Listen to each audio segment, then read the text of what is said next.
how to change time format from 12-hour to 24-hour in Windows 10 or 11. So let's start it.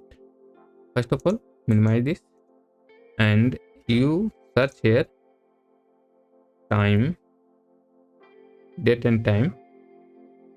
Then you click on this and you can see here date and time, and you have a region option.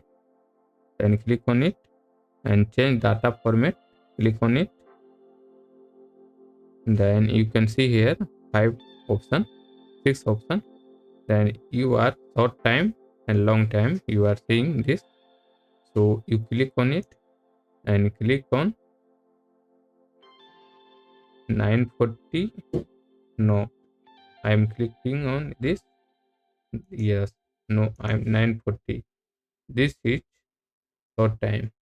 So you can see here this is 24-hour format. If you click on this, you can see here this is AM and PM time format. So this is how to change 24-hour to 12-hour in Windows 10. So like the videos and subscribe the channel. That's it. Thanks for watching this video.